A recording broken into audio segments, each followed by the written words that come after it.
ಶ್ರೀ ಮಾನ್ಯ S M Krishna ಅವರ ನಿಧನದ ವಾರ್ತೆಯನ್ನು ಕೇಳಿ ಅತ್ಯಂತ ದುಃಖಿತನಾಗಿದ್ದೇನೆ. ಎಸ್ ಎಂ ಕೃಷ್ಣ ಅವರು ತೀರ್ಥಹಳ್ಳಿ ತಾಲೂಕಿನ ಅಳಿಯಂದರು.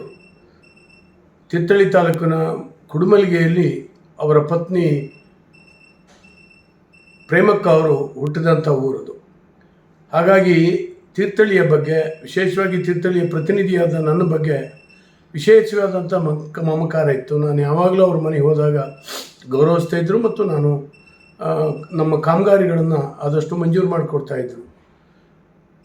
ರಾಜ್ಯದ ಮುಖ್ಯಮಂತ್ರಿಯಾಗಿ ಎಲ್ಲರ ನೆನಪಿನಲ್ಲಿ ಉಳಿಯುವಂತಹ ಕೆಲಸವನ್ನು ಅವರು ಮಾಡಿದ್ದಾರೆ. ವಿಶೇಷವಾಗಿ ಬೆಂಗಳೂರನ್ನ ಸಿಂಗಪುರ ಮಾಡಬೇಕು ಅಂತೇಳಿ ಕನಸನ್ನು ಹೊತ್ತಿರ್ತಕ್ಕಂಥವ್ರು. ಆ ನಿಟ್ಟಿನಲ್ಲಿ ITBT ಕಂಪನಿಗಳನ್ನು ತಂದು ಅಭಿವೃದ್ಧಿ ಮಾಡಿರ್ತಕ್ಕಂಥವ್ರು.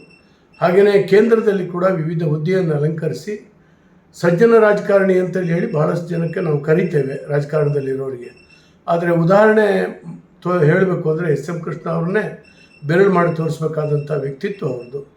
ಸೌಮ್ಯ ಸ್ವಭಾವದ ಅತ್ಯಂತ ಸುಸಂಸ್ಕೃತ ನಡವಳಿಕೆಯ ಎಸ್ ಎಂ ಕೃಷ್ಣ ಅವರನ್ನು ಕಳ್ಕೊಂಡು ರಾಜ್ಯ ಬಡವಾಗಿದೆ. ಅವರ ಕುಟುಂಬದವರಿಗೆ ಆ ದುಃಖವನ್ನು ಸಹಿಸುವಂಥ ಶಕ್ತಿಯನ್ನು ಭಗವಂತ ಕೊಡಲಿ ಅಂತೇಳಿ ಪ್ರಾರ್ಥಿಸ್ತೇನೆ.